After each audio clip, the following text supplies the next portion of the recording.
that transparent. I am a proponent of the belief that if you would not literally show your script on screen while you use it with someone, you shouldn't be using the script.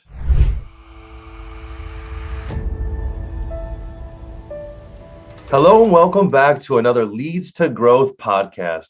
I'm your host, Chris McCoy, and I've got the Overhaulic, Jeremy Pope, with us today. Thanks for joining us, Jeremy. It's a pleasure to be here. Thanks for having me.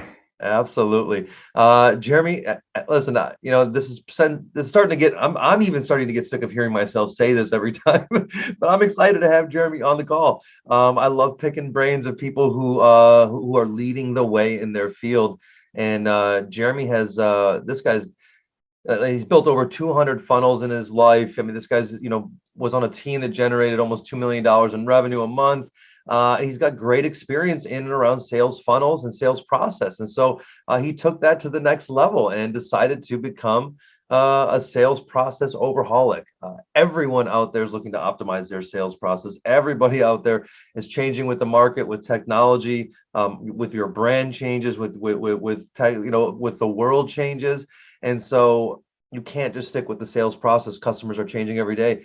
Jeremy, you are the Overhaulic, sir. And the name of the company, I'm sorry, is Sales Overhaul. SalesOverhaul.com. SalesCallOverhaul.com. SalesCallOverhaul.com. I actually just looked at it and still got it wrong. All right, buddy. I kind of gave the pre-frame, but man, what got you to the place of just loving to look at sales funnels and sales processes? Yeah. By the way, I'm not crying. I'm passionate about this, but I'm not crying. My podcast prep today was cutting onions.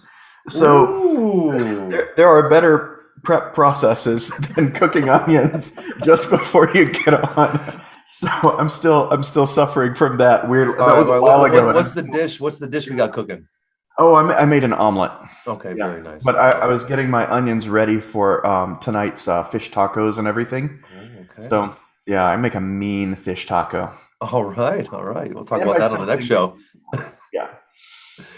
So yeah, what got you here, my friend? What got you to be the sales process overhaul expert?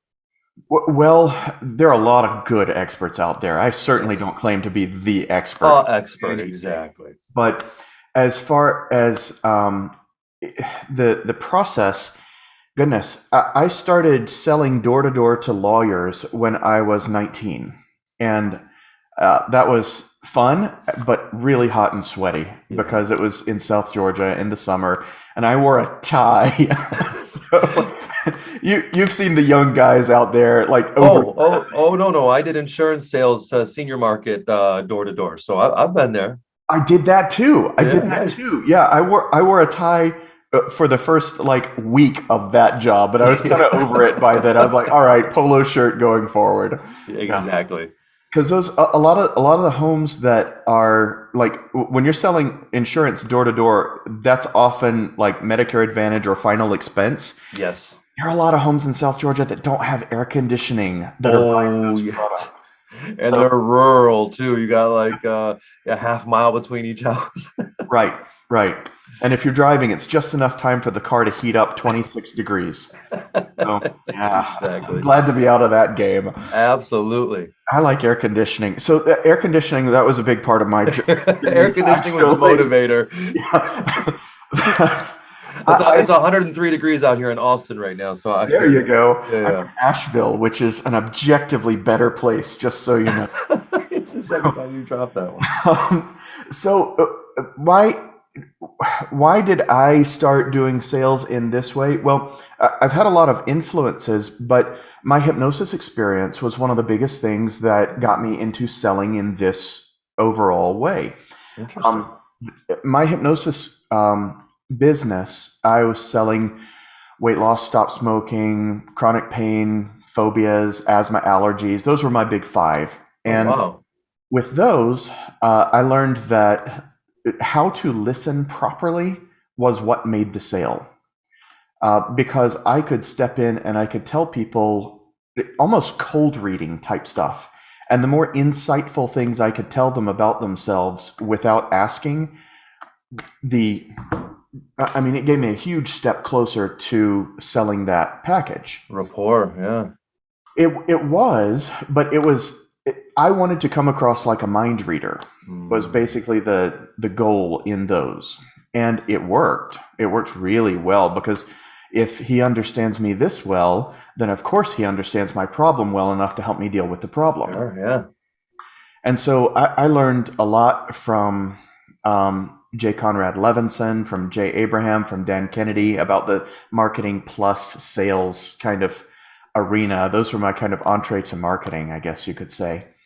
But then Scott McFall, my hypnosis mentor, Kenrick Cleveland, another hypnotist, and then a bunch of other people, I just sponged it up.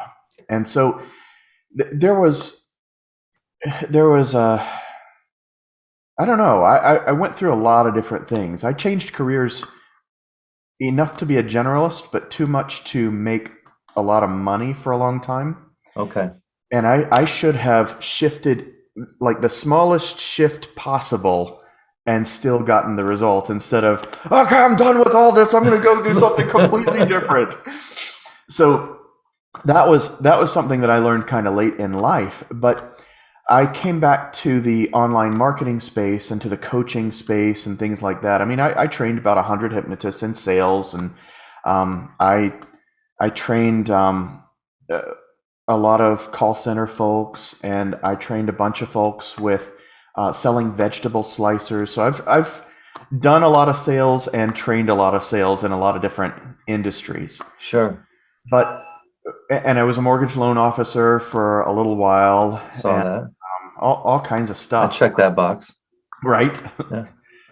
But with the coming into a company called Traffic and Funnels in 2016 as their client success director, I ended up building, I don't know, around 80 different funnels, or helping build about 80 different funnels with them.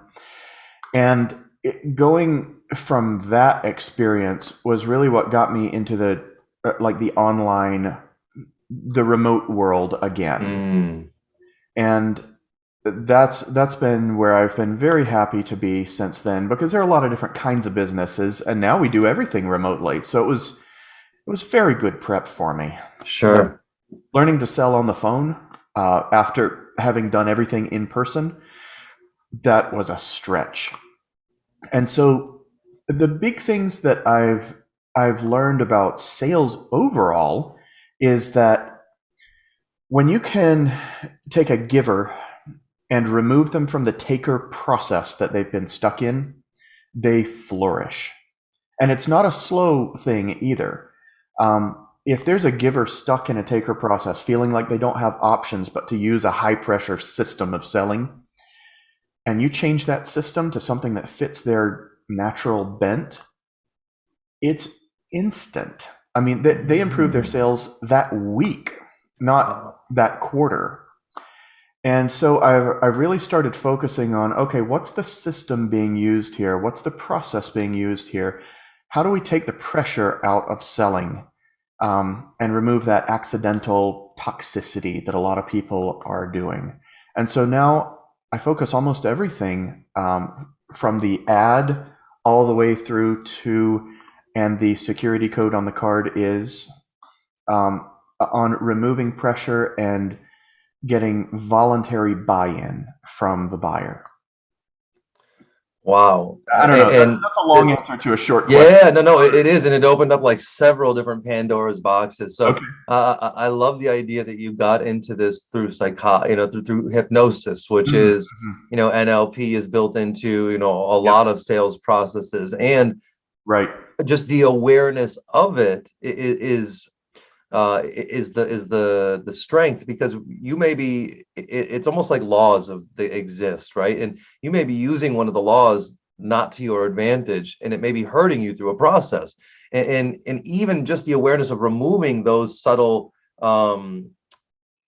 psychological or hypnotic messages that maybe you don't even know you're sending can allow then that person to buy more frequently, or that customers buy more frequently from you. But then even taking it to the next level of, all right, how do I really leverage these and then towards my advantage to bringing this forward, to really helping this person get out of their own way, as you started it in the first place, of helping them get out of their own way and quit smoking, or lose the weight, or break these patterns that they're trying to break right now.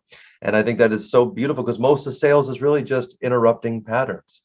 So Ooh, that's a nice way to put it. you Okay. know, they ended up on your phone for a reason, right? Or in your call, they're that prospect. As long as you've done the prior and the work ahead of time, I believe that that's a part of the case. So, what is your process like now? So, tell me about sales process. What do you see? What are some of the big mistakes, the common mistakes that you see generally in sales processes as you're out there evaluating them? Goodness, it depends so much on the industry and the funnel. Okay, I work a lot with agency owners right now, doing B2B sales and sure. things like that. I work with a fair number of coaches selling training programs or coaching Okay. programs or masterminds or things like that. Um, and I like dealing with the professionals who are selling a sit down kind of service, like financial advisors, mortgage folks, insurance people, stuff like that. Bigger But life decisions, heavier weight, more face-to-face opportunities.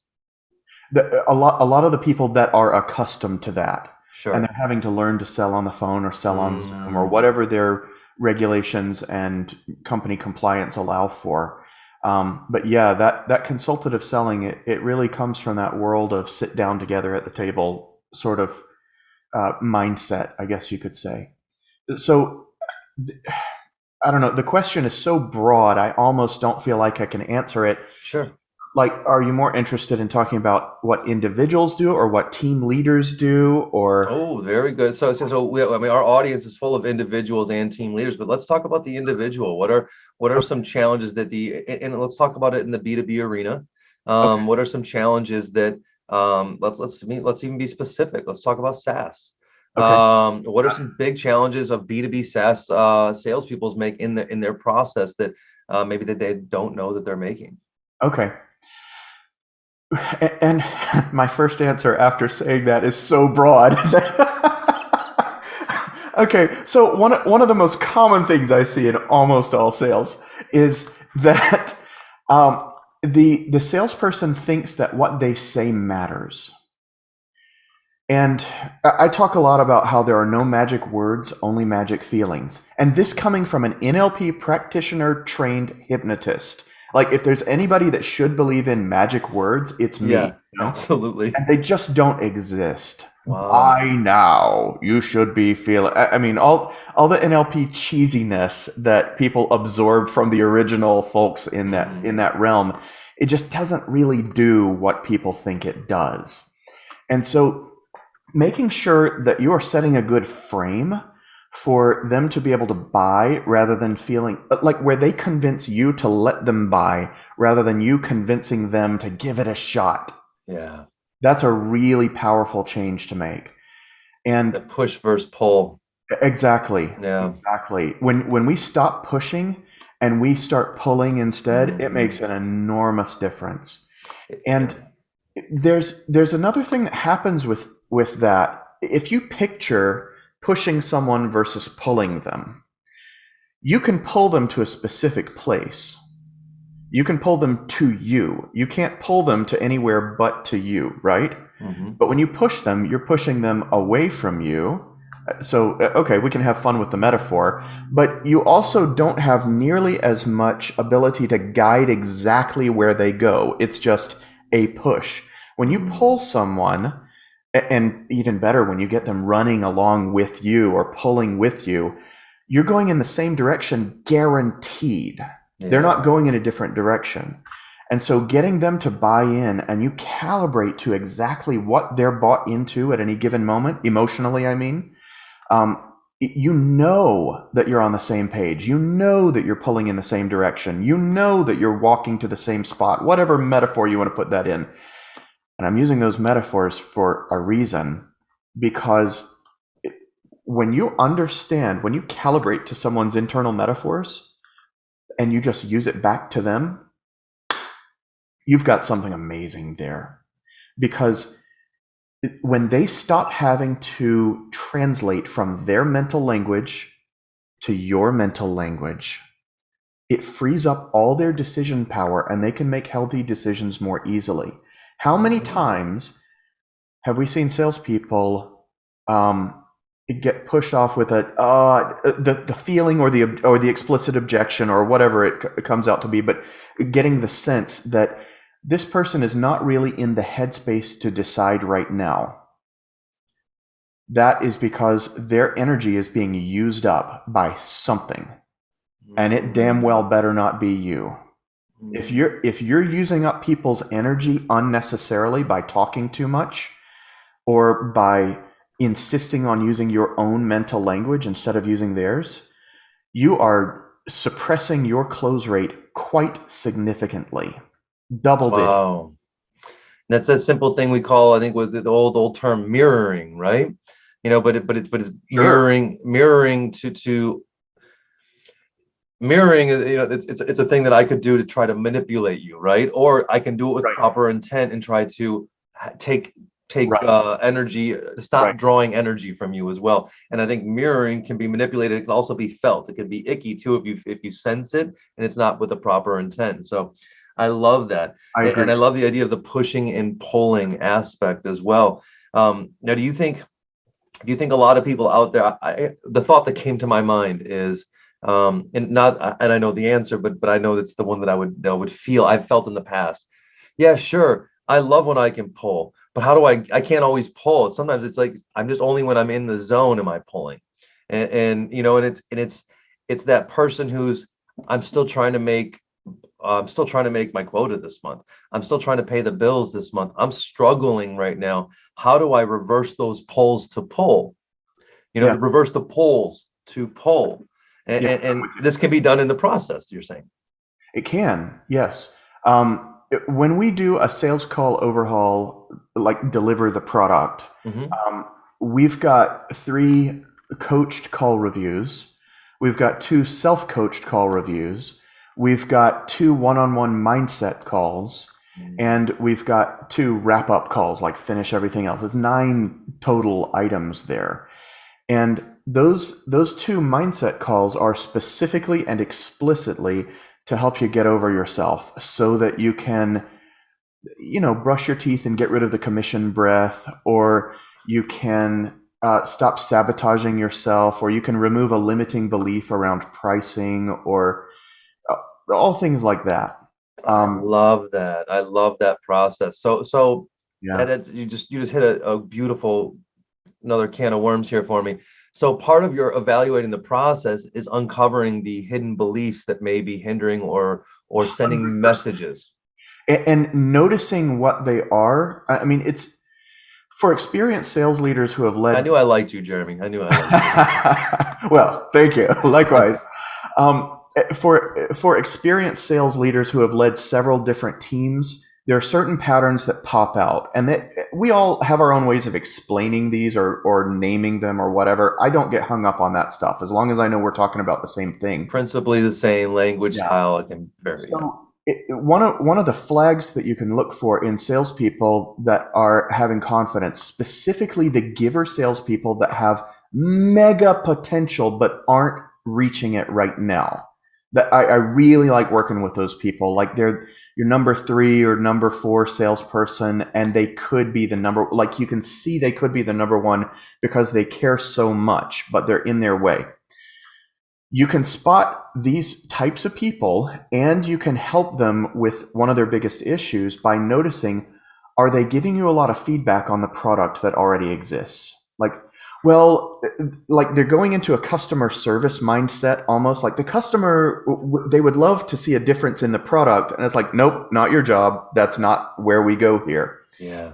But they are not a lost cause. I have given up on salespeople like that before in the past, and they are not a lost cause. Mm.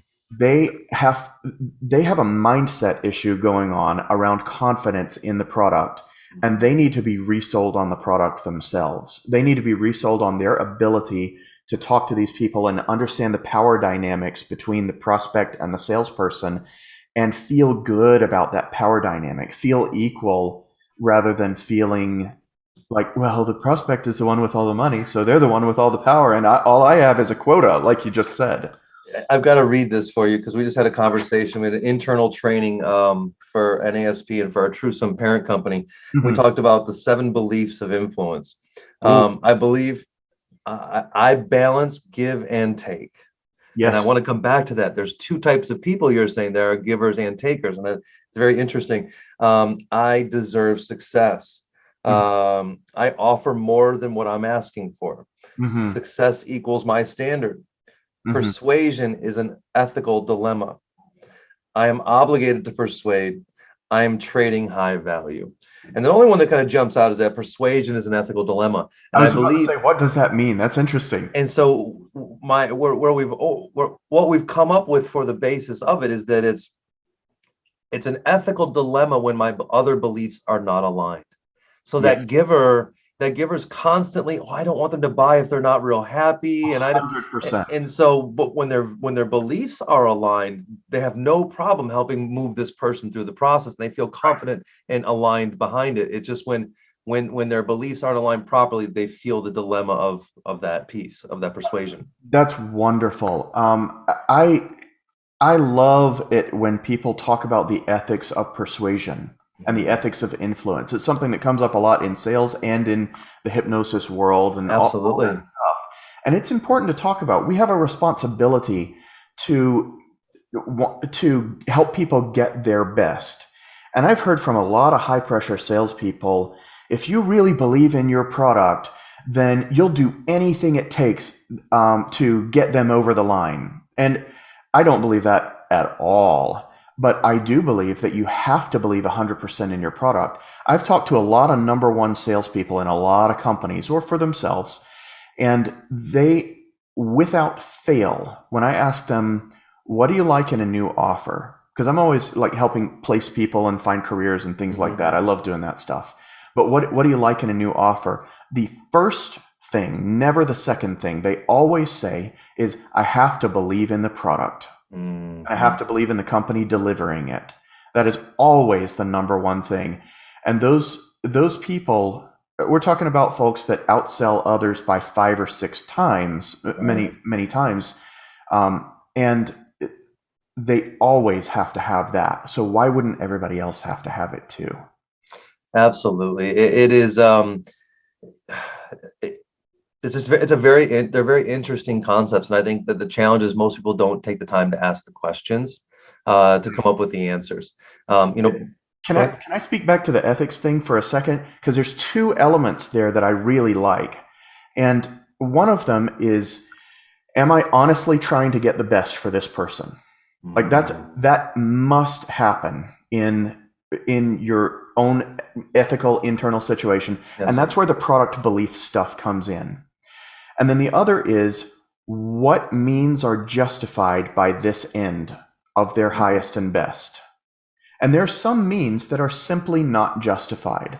I will not break someone's arm to make a sale. Not happening. I mean, we can make it really obvious like that. I will not murder 6 million Jews and become the next Hitler in order to make. I mean, some things are very black and white, right?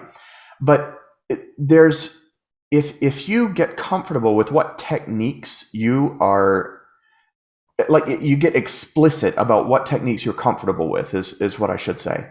And then you marry that to the content, the belief that, yes, you really are getting the highest and best for this person by getting them into the product. Then that is a potent combination. Yeah. And understanding when someone should be DQ'd from your sales funnel or disqualified, if you're not familiar with the term, and when someone should be in this conversation with you and when they really shouldn't be in the conversation, it becomes very simple when you have it through those 2 lenses there. And you're able to provide feedback to the marketing department as well. Maybe not so much to the product department. That's often a that's often a A misstep. one-way street, yeah, to losing your job, yeah. Well, True. but I think that the interesting part is it's 2 pieces, right? It's the you've taken the time to align your values and your appreciation of the value of your offering, Hmm. and also you've taken the time to understand your prospect, their Yes. situation, knowing that it is the right one. Because oftentimes people, no, you're on my call for a reason. I already know. Da, da, da, da, da, da. They don't really take the time to listen and know and hear and understand, because this person's making a choice that may not be based. Listen, we all know that people buy based on emotion, not on logic, right? They Right. justify with logic later. So the person's making an emotional decision. Now, that emotional decision may be to look good for their boss. It may be to try to save their job. It may be to make things better for their team or for their, so you don't know their true intent and their true desire. You may say it's a perfect fit for you, and it might not be the perfect solution to the problem that they have at that moment. And so Right. I think taking the time to go through that process allows you to then go, no, I know you now, Jeremy. We've had this conversation together. Now it's time for me to pull you across the finish line because this is the direction that you've been wanting to go to. That's Yep. why we're here. And that's now we're going together. Now you're on my side of the table selling, and I You love that. can practically say that kind of phrase out loud when you build the beginning of the call properly. I mean, you could Yes. be that transparent. I am a proponent of the belief that if you would not literally show your script on screen while you use it with someone, you shouldn't be using the script. Like Hmm. that's not an ethical script if you wouldn't literally share your screen with them or turn the page around or whatever. It's a Nothing in sales has to be hidden from the prospect. And that's a big part of the no magic words. You don't have to use words on people to convince them to be the right person. You'll never convince someone to be the right person. They either are or are not qualified to be in this conversation with you. And some funnels, it's highly appropriate to get a lot of unqualified people in that conversation. And some funnels, you really only need qualified people in that conversation. It just depends on the funnel. So we have to be flexible around that. And how does the marketing work and how does that interact with sales and how does the handoff happen and all that stuff. But whatever gets the most absolute bottom line dollars through the funnel in a world impacting way, in a helpful way, that is the right answer for that sales process. And so there's a lot of sales processes that work well, and you can put that $1 million ear process into it as well. And I mean, I call it $1 million ear because I've helped so many people add $1 million to their bottom line or to their top line. I mean, top line, Yeah. by learning to listen correctly. The $1 million ear. Yeah. I love it. And when I registered that domain name recently, I realized it also spells $1 million rear. So we could go a lot of different directions. Like never mind. I'll move on. And my poor humor can get off track real quick. Know your audience, Chris. Mhm. No, I love that. The $1 million ear, listening, listening, listening, and it's active listening. It's Yes. intentful listening. It's engaging listening. Like you said, listening so much that you can mirror back the language and Internal metaphors. Yep. internal metaphors. This is a great one for us to use because I think you're right, in time we could, as a salesperson, want to use our own metaphors because we're proud of them. We're proud of our Yep. language and the language we use and with our community. And we may want to use our own style, our own way, and that doesn't support us because we want to feel smart, right? Because we want that person to know that we're smart so that they trust to buy from us, but that's not the way it works. That's the wrong way of thinking. You Right. want them to feel smart. You want to make them feel, yeah, you don't want to make yourself look stupid, right? You have to equal posture this conversation. But the idea is to make them the hero. And I think as a salesperson, that's one of the things I hear oftentimes is they're just they don't have the $1 million ear. They're not listening to their customer. They're not focused on their prospects. They're focused on themselves. One of the things with I agree entirely. Mm. Um, One of the things that I've found in B2B selling is that asking incisive questions gently is a really powerful tool for looking like the expert. And Tell so me more. What's an incisive question? Tell me what that means. Tell me more about that. a deep question that addresses a fundamental issue, often an unpleasant issue to address, Mm, that everyone else is scared to ask. All the other providers are scared to ask. yes. I love asking things like, Let's say we've got a giant a backend database solution that is going to require 4 months of custom work. And so I am putting together some kind of package around this, and it's a $400,000 package. And so with this kind of thing, when it's all custom, you tend to ask questions about, okay, what do success and failure look like? What does a marginal success look like? What does an amazing success look like? And how do we tell the difference between those two? But when we get down to more standardized things like, I have a coaching program for mortgage officers or something like that, and we go through A, B, C, D over the next 3 months or 6 months or whatever. A lot of LOs have joined that kind of program before, like a marketing program or a sales improvement program or something. And when you have a productized service or something that's more standardized, you're used to selling this just over and over, it's roughly the same thing every time, you stop asking a lot of those questions, or you tend to stop asking a lot of those questions. But making sure that you're getting the success metrics and the failure metrics, a lot of people are afraid to talk about those unless they're forced to by the situation. And the only reason the enterprise people talk about that stuff is because they're absolutely 100% forced to by the procurement department. They would rather not talk about it a lot of times. So like we can take a lesson and just let the system, we can let the process do the heavy lifting, just as we're letting the prospect sort of out of pressure. Like tension is important. That's romantically important in a romantic relationship. We have to have some sexual tension there. But sexual pressure, we've got words for that. So, I mean, it makes the difference stark. Absolutely. And it's the same thing with sales. You have to have tension, but it needs to be coming from inside the prospect. The call was coming from inside the house. It has to come from within. It can't be a push. It has to be that pull, that them coming alongside you and pulling together against the problem if you want a zero pressure sale. And if you want to let the emotional pressure off of yourself at the same time. We're not playing poker here against someone. We don't have to hide any cards. Absolutely. Not even in the mortgage profession when we're talking about front end points and back end points. Oh, it's been a long time since I've been in it, so I'm not going to talk about that anymore. I won't pretend to know what the current ways of doing things are, so I'll stay out of that. But even when you have front end and back end elements, you can still be very upfront about this stuff. There are ways to frame that so you can make things very simple.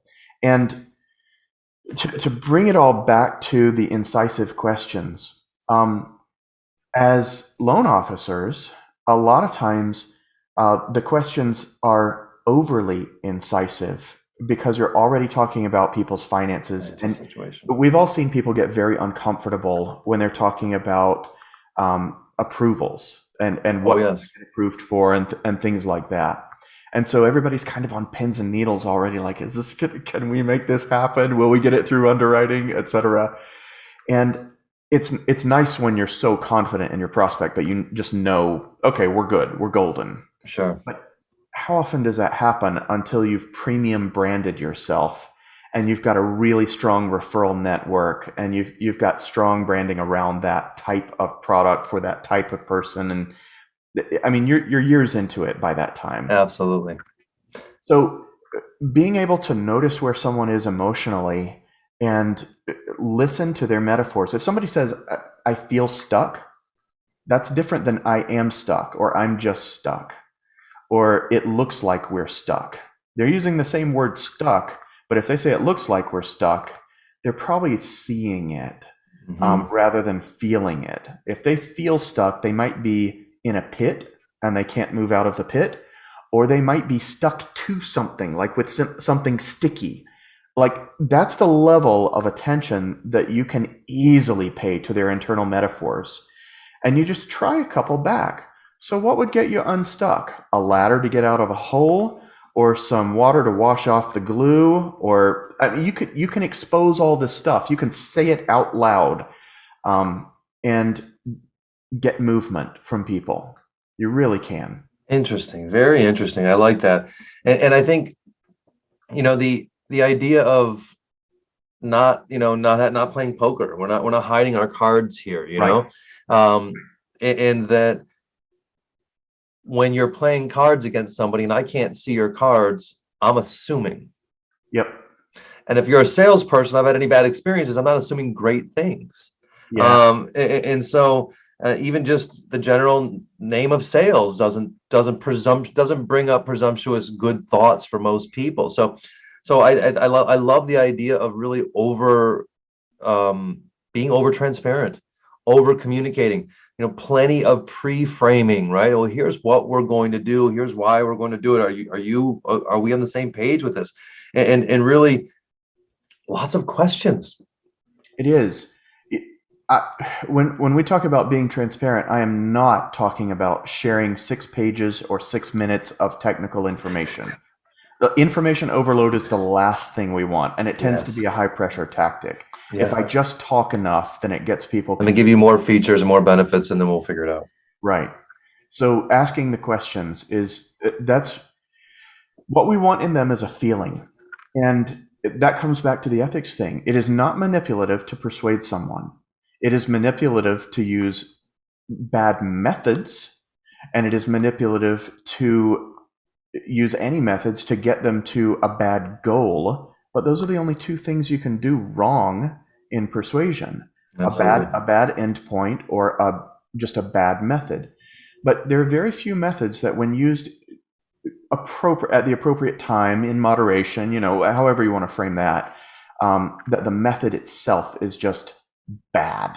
Yeah. Lying is an easy example. It's Well, just bad, even if it's a good point.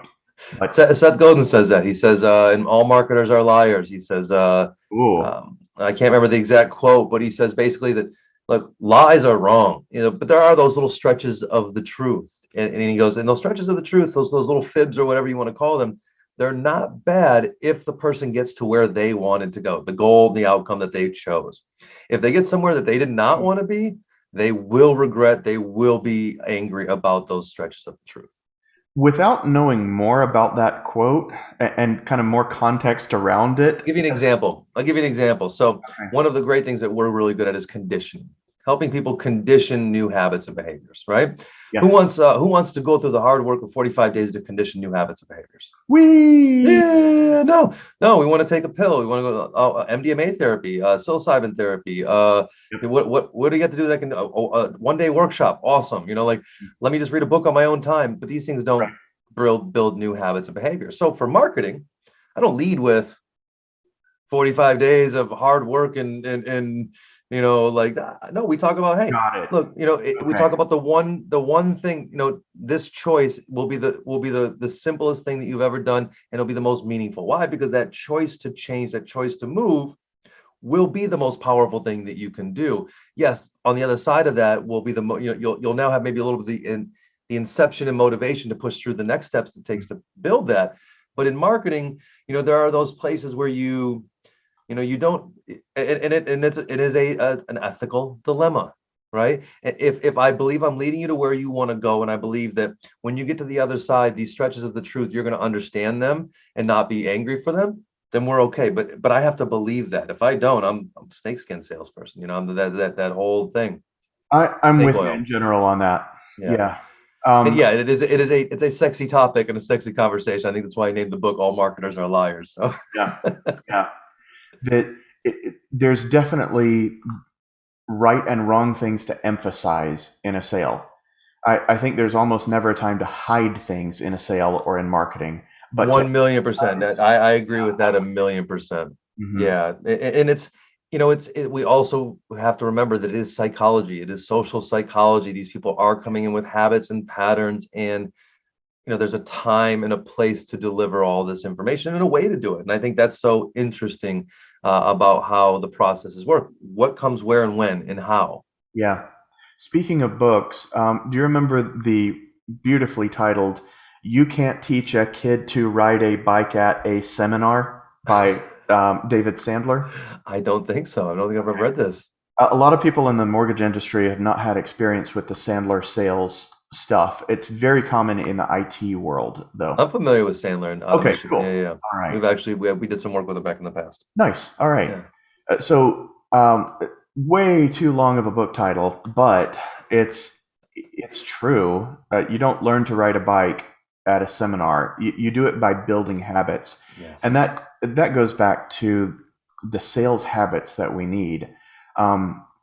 Selling someone an item that will force a habit change is the only thing that you can do when you're trying to get the habit change. When I was selling hypnosis, the only way that I could help people was to sell them the package. Yeah. And then we've got all the time in the world to get the result that we need. So everybody's heard the sell them what they want, give them what they need, stuff. Yeah. I think it's a little incomplete. Okay. Sell them what they want, give it to them, and also give them what they need, is the version of that I'm comfortable with, because otherwise you get into that deceptive territory rather than the emphasis territory.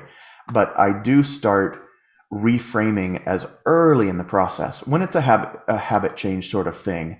I've sold a lot of those kinds of things. I start reframing as early in the sales process as I can in order to maintain a good ethical standpoint. Absolutely. And it comes to the meet the prospect or buyer where they're at, right? Yes. And that's my responsibility to help you get to the end of the road, to get to the cross the finish line. Mhm. And so I can't do that by telling you all the things that you don't want to hear up front. I've got to go find out where you're at, meet you there, uncover all these things, address these things a little bit, unpack them, Yep. then start bringing things back in. And I think that process, like you said, it's interrupting habits and patterns. I can't come right, and that's why the process Well, you of marketing. said that, but I agreed with it. Yes. I agree with it 100%. Yeah. Well, the idea is, this blend of sales and marketing, where marketing used to be the telemarketers, right? It was telemarketers calling, hey, would you like to do? And it's this just calling, interrupting you in the places where you're at. And it's such an uncomfortable prospect. Yes, but it needs to get done sometimes. That's why I really love the B2B sales process, is because, it is, I feel like it's more human, and I can't take away from anything I get the B2C. I know I like we said, I knocked on doors, Mhm. and that is it's a resilience is a must in that industry. I mean, you get some rude people. When you're cold calling and doing that thing, you really get the absolutely opposite of humanity. Mhm. You get the worst of, not the opposite, you get the worst of humanity sometimes in those places. And so I think I love that about B2B sales, is it is more relationship building because of the product value and the time that you're able to build relationships, which I agree with that.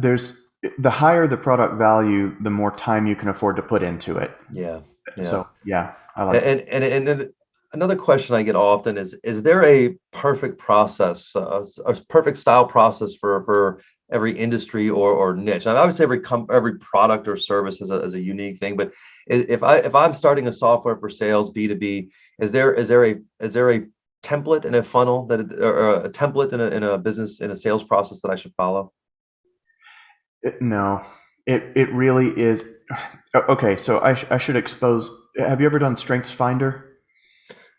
I have not, but it's come up in the last 3 podcasts I've done, so it's on my list of things to do. Highly recommended. Buy the Yes. $25 book or whatever, and it's got a code in the back of it. Like go get Done it. and done. Yeah, and that's already on the list. That book gives you your 5 top strengths, and my top one is individualization. And so I am very rarely going to give is there one perfect X? Like, it goes against the core of my being. Right. So I'm all about customizing to make it work for you. But there's absolutely one right thing for you. And the cool thing about it is you don't have to find it. You have to find something that works well enough, and you're golden. Like once you get something that's an 80% match for you, if you are of average capabilities, then boy, you can make a lot of people happy with that, and you can make a lot of money with that, and you can have a big impact on the world with that. So it doesn't all have to be perfect. It just has to be good enough where you can bring yourself to do it.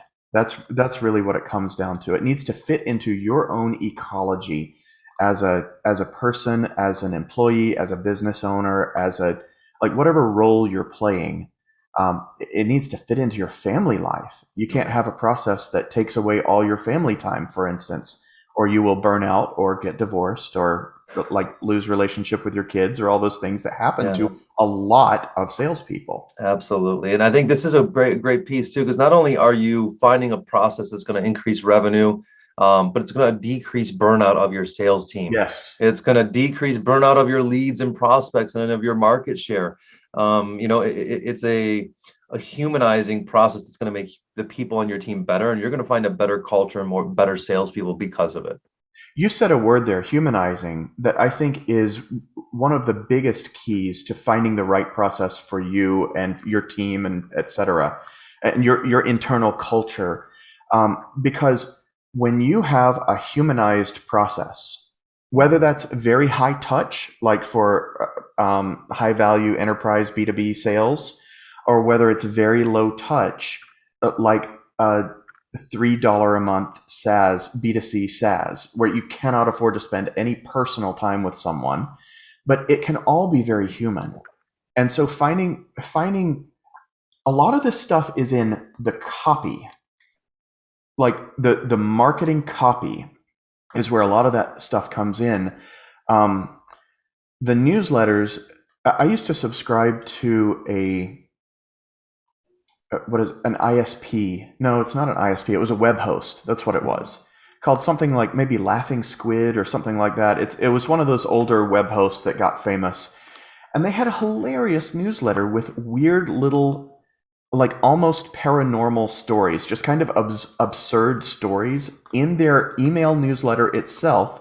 And then they have an unrelated link to buy something. Like they didn't even bother with a segue from the story into the link. It was just Right. fun to read.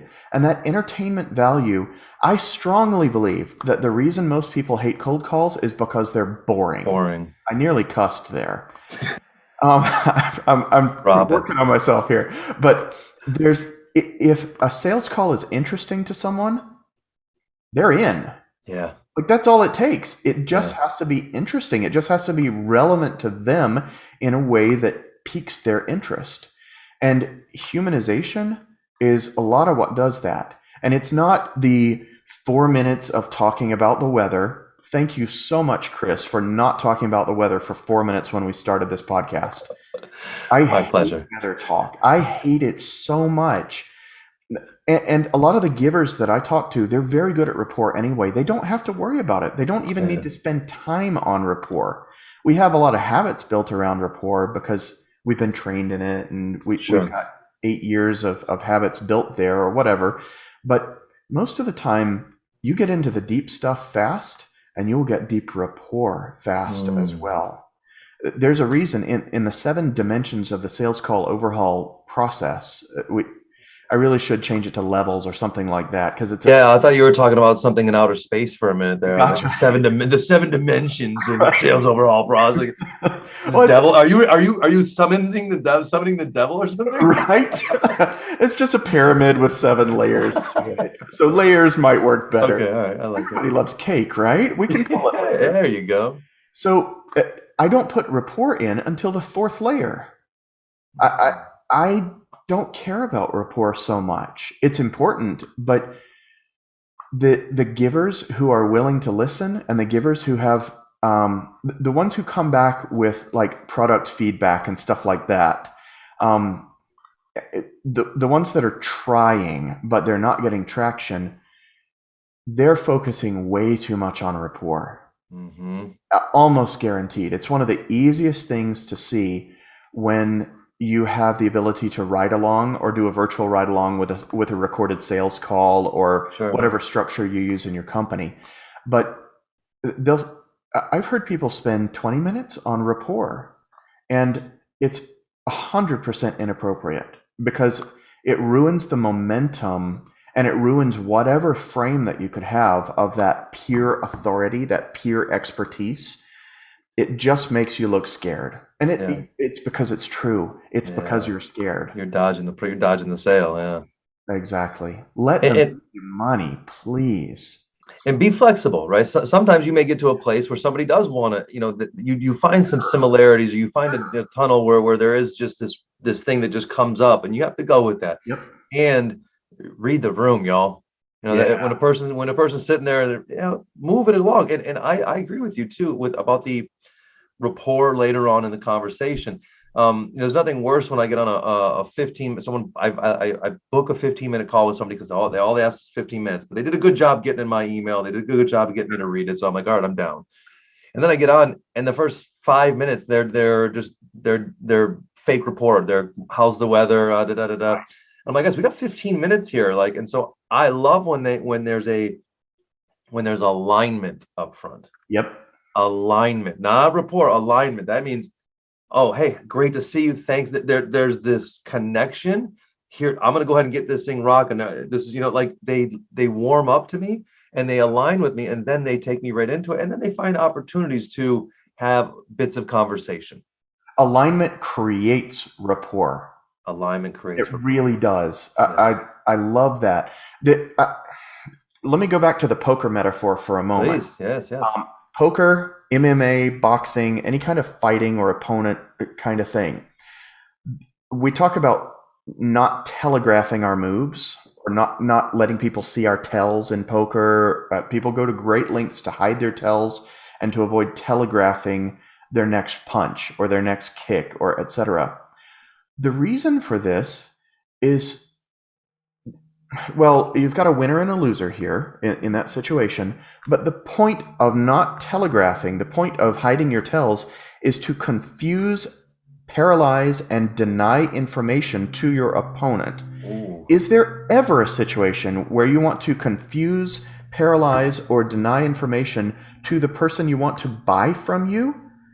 It's extremely rare. When you come into it from an adversarial position in the first, sometimes some situations they have to be adversarial. It does happen from time to time, but even most of the ones where we think we're in an adversarial situation, I mean, lawyers negotiating a settlement, a lot of times you don't have to be nearly as adversarial as people think they do. Yeah. I've chosen the one area where I don't have experience. So, and anyway, but so think of this like a dance instead, a partnered dance. When you're dancing the cumbia or salsa dancing or whatever, you have your hand on her back and you are applying some significant pressure to toss her around and to like lead her. It's a strong lead. It's not a gentle caress of pressure. That surprised me when I first started dancing. It surprised me at how much pressure I had to exert before she would get the signal. Yeah. And we want to telegraph our moves. We want to frame things explicitly. We want to be transparent because it lets them prep mentally and emotionally. Like, I don't care if they prep mentally. I care if they prep emotionally for the next thing. We talk about price anchoring a lot of times, like have the $500 bottle of wine on the menu so that the $120 bottle doesn't look so expensive anymore. Like, that's a frame that the restaurant is telegraphing their move to you there. Absolutely. And it's just such a powerful thing to use, exposed framing. So Yes, I love it, and it gives certainty because that's what they're yes, asking for. right. The Yeah, confused mind says no. the confused mind says no. I love that, Jeremy. Man, I could take this another couple of hours, man. I Well, uh, topics. I Yeah, I really enjoy the conversation. We're definitely going to have to do this again. Um, I'm down for it. and I could even think of some other ideas that we could do. Really, just talking about sales process that would give a lot more value to our audience. And Mm. I really appreciate the time. But we're going to dig back in because we're very aligned principally. And I just love your perspective on this topic. So thanks so much for sharing all this insight with us. Likewise, it is my pleasure. Awesome. Well, hey y'all, Jeremy, where can they find you? Go to salescalloverhaul.com. I've That's got right, a podcast. salescalloverhaul.com. Right. We're Boom. launching a podcast. We've got a Facebook group you can get to from that website. And we're starting an email newsletter. Awesome. Listen, y'all, check it out and look. look at your process, look at the value they have to offer. Definitely follow Jeremy. And if you're looking to increase or looking to optimize your sales process, give him a call. It's worth a conversation. This guy leads with value. I guarantee you, even with a meeting, you will lead with some values. You'll lead with some value for sure. All right, y'all. You all know what to do. Put all the stars down there. This was a great call. I know it was, and I know you got some good stuff from this one. So don't forget to like, comment, and subscribe. And we will see you next week on the next Leads to Growth podcast. My name is Chris McCoy with the National Association of Sales Professionals. See you on the next one, y'all.